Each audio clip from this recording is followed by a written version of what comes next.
Hello दोस्तों, नमस्कार। जैसे आप सभी को मैं बताना चाहूंगा, काफी लोग बोलते हैं कि जब इंसान मरता है तो उसकी आत्मा पृथ्वी लोक पे रहती है या नहीं रहती है। तो मैं आप सभी को बताना चाहूंगा, देखिए क्या होता है कि जब इंसान मरता है तो उसकी आत्मा जो है कि 14 दिन के लिए पृथ्वी लोक पे रहती है। जब उसकी 13वीं हो जाती है उसके बाद वो वहां से मुक्त होता है। तो पहली बात तो मैं आप सभी को बताना चाहूंगा कि आप जो सोचते हैं कि पृथ्वी लोक पे जो आत्मा रहती है वो कौन सी आत्मा होती है, इसके बारे में आप पहले सोचें। हर एक आत्माओं के बारे में मैं बताऊंगा।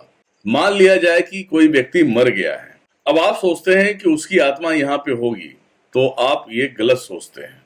आत्मा रहती है, लेकिन वो कौन से ऊर्जा में रहती है इसे आपको समझना पड़ेगा। हर इंसान की 7 ऊर्जा होती है। अगर वो इंसान अपने ऊर्जाओं से काम लिया है, जैसे कि अगर धर्म क्षेत्र में है, तांत्रिक क्षेत्र में है, महाराज वाले लाइन में है, तो 7 ऊर्जाओं को कैसे यूज किया जाता है उसके बारे में आपको समझना होगा, जानना होगा।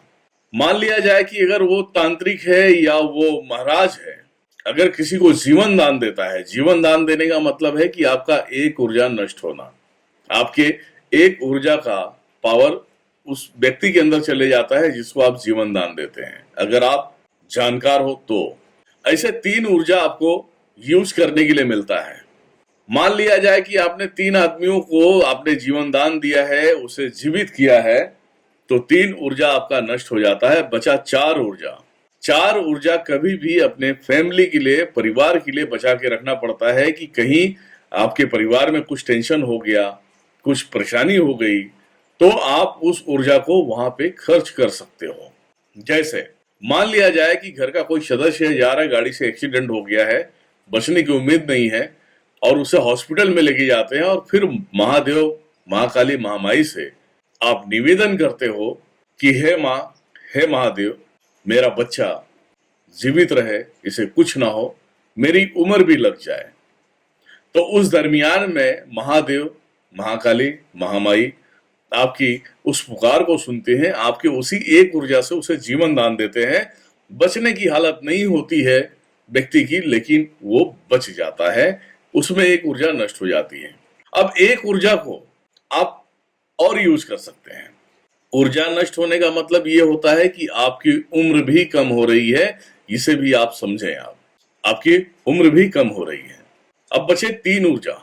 एक ऊर्जा एक बार फिर यूज कर सकते हो आप अपने फैमिली के लिए, जिससे आप प्यार करते हो, मानते हो, ज्यादा बच्चे हो या बेटियां हो, परिवार में कोई भी सदस्य हो, वहां पे भी सेम कंडीशन होता है। जिस तरीके से आप महादेव, महामाई को बोलोगे, उसी दरमियान में जो है वो भी ठीक होगा। उसके बाद बचेंगे 2 ऊर्जा। अब वो 2 ऊर्जा आपका अंत होता है, इसके बारे में भी विस्तार तरीके से मैं बताऊंगा, उसे आप सुने। जिस टाइम आप शरीर छोड़ते हो, जिस दरमियान में आप शरीर छोड़ते हो, उस दरमियान में आपकी जो मेन ऊर्जा होती है वो महादेव में सम्मिलित हो जाती है। बचा एक ऊर्जा, ध्यान में रखना, जो महादेव में सम्मिलित हो जाता है, महादेव में जो लीन हो जाता है ऊर्जा, महादेव, महामाई, महाकाली ये डिसाइड करते हैं कि उस ऊर्जा को किसकी योनि में डालना है, कहाँ इसको जन्म लेना है, किस रूप में आना है, वो डिसाइड करते हैं। तो वो ऊर्जा दूसरा जन्म ले लेता है। जैसे आप लोगों ने देखा होगा, गांव में जब व्यक्ति का अंत हो जाता है, 13वीं हो जाता है, 13वीं के दरमियान में उस जो चिता की राख होती है उसे चलनी से चालते हैं और उसे ढक देते हैं। उसे ढकने के बाद सुबह में देखते हैं तो उसके अंदर निशान आते हैं, पैरों के निशान आते हैं। उस निशान से आप तय करते हैं कि ये पक्षी का जन्म लिया है, या इंसान का जन्म लिया है, या स्वर्ग को प्राप्त हो गया है। इस तरीके से आपको वहां पे देखने के लिए मिलता है। जो पुराने लोग हैं वो इस बात को समझेंगे। ठीक है। अब बचा एक ऊर्जा। एक ऊर्जा आपके पितृ के रूप में आपके पास रह जाते हैं। एक ऊर्जा आपके घर में रह जाता है, जन्मों जन्मांतर तक का रह जाता है, जिसे हम बोलते हैं पितृ। इस दरमियान में जब कोई व्यक्ति मरता है, ये ध्यान में रखना, इस दरमियान में जब कोई व्यक्ति मरता है, अगर इंसान की आत्मा को कैप्चर करने की बातें करता है, उसे अगर अपने पोटलियों में भरने की बातें करता है, तो जो एक ऊर्जा बचता है उसी को अपने कंट्रोल में लेते हैं। फिर उसे शैतान बनाए, चाहे कुछ भी बनाए, उनके तरीके से वो चलता है। मान लिया जाए किसी को हमने बोल दिया कि उसे हमने 100 साल उसे कैद करके रखे और उसे दंड दे रहे हैं कि भैया तुझे गलत काम करना है, मतलब तांत्रिक की बात कर रहा हूं। तांत्रिक किसी आत्मा को पकड़ता है, मतलब ऊर्जा को पकड़ता है, आत्मा नहीं पकड़ता, वो ऊर्जा को पकड़ता है, उसे पोटली में पैक कर देता है। और यहाँ हमारे तंत्र विभाग में 10 दिन को 45 दिन बोला जाता है। इसी प्रकार से अगर उसने 1 महीने के लिए अगर उसने बंधन में डाल दिया है या 3 महीने के लिए डाल दिया तो वो 100 साल के बराबर होता है। वो ऊर्जा वहां तड़पता है, बहुत बेचैन हो जाता है। उसे टॉर्चर करते हैं तांत्रिक लोग, टॉर्चर करते हैं कि तुझे ये काम करना पड़ेगा, तुझे ऐसा काम करना पड़ेगा। वो बोलेगा मैं नहीं करूंगा, मैं गलत काम नहीं करूंगा। अब तांत्रिक उसे प्रेशर देते हैं। तो जैसे मैंने आपको बताया कि 10 दिन बोल दिया तो 10 दिन का 45 दिन होता है। इसी तरीके से आप अनुमान लगा सकते हो कितना दिन अपने पोटली में कितना दिन बंधन करके रखेगा, कितना दिन बोतल की शीशियों में भर के रखेगा। उससे उनको घुटन महसूस होता है। फिर उससे पूछते हैं कि अब क्या करना चाहता है, तू मेरा काम करेगा या नहीं करेगा। फिर वो बोलता है भाई जो तुझे करवाना है मैं कर दूंगा, लेकिन तू मुझे यहां से बाहर निकाल। तो तांत्रिक उनसे गलत काम करवाना चालू करता है। तो वो ऊर्जा होता है, वही तुम्हारा पित्र होता है, वही सब कुछ होता है। जब वो ऊर्जा बाहर निकलता है तो 1-2 काम जो है कि गलत करता है, या मारण में यूज कर ले या हॉस्पिटल पहुंचाने में यूज कर ले।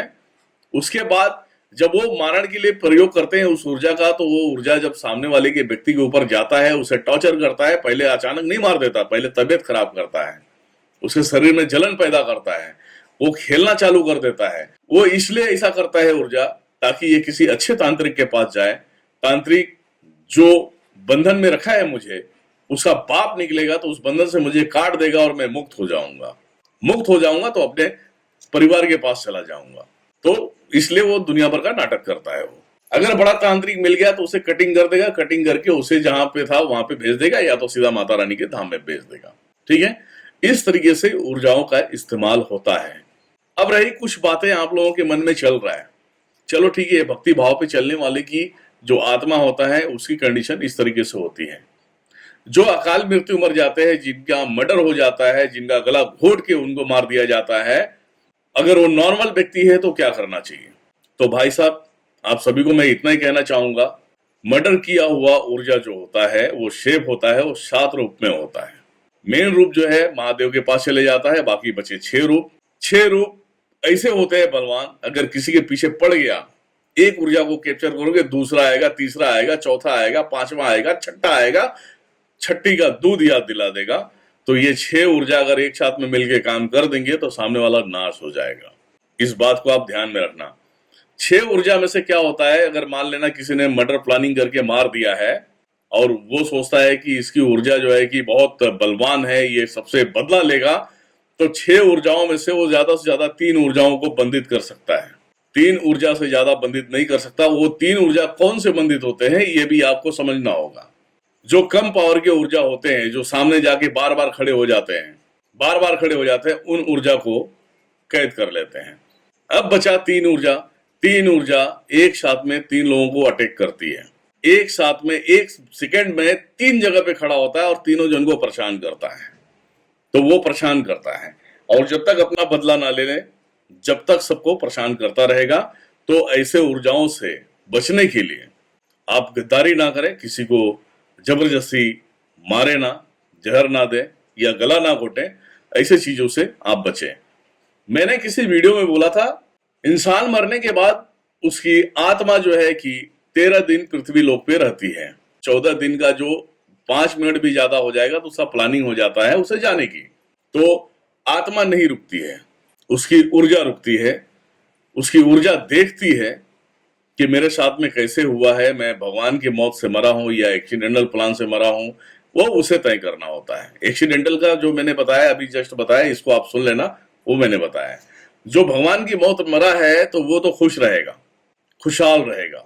ठीक है, वो एक ऊर्जा जो हमारे पास रुकती है तो हमारे पितृ के गण में शामिल होती है। जो हमारे पितृ होते हैं, दादा आजा, माता पिता के टाइम की जो पितृ होते हैं, उसी पितरों के ग्रुप में शामिल हो जाता है। इसीलिए पितृ देवता के गण बनते हैं। जब पितृ पक्ष आता है तो पितृ देवता जो होते हैं, सारे पितरों को अपने घर पे जाने की अनुमति देते हैं कि जाइए, आप अपने नाती पोता बेटे से आप अपने जो है पितरपक्ष के महीने में जो आपको सम्मान मिलता है उससे आप जाके स्वीकार करें और अपने बच्चों को आशीर्वाद देकर आए। तो इसीलिए हम बताते हैं कि पितृ को अगर खुश करना है तो पितृ देवता को मनाना जरूरी होता है। अगर पितृ देवता को मनाओगे तो सारे पितृ मान जाएंगे, ये ध्यान में रखना। तो मैंने जो आप सभी को आत्मा रूपी ऊर्जा की जो मैंने डिटेल दिया है, इसे आप समझेंगे, समझने की कोशिश करेंगे तो आप पूरी तरह से समझ जाएंगे और दुनिया के पाखंड में ना पड़े। जो बताया गया है इस पे आप ध्यान देंगे तो बराबर समझ जाएंगे और शायद आगे चल के आपको किसी से सवाल जवाब नहीं करना होगा। बस इतना ही कहना चाहूंगा। वीडियो पसंद आया तो इसे लाइक करें, सब्सक्राइब करें। Thank you so much. जय माता दी, जय भैरव, जय महाकाल, जय महाकाली, जय गुरुदेव।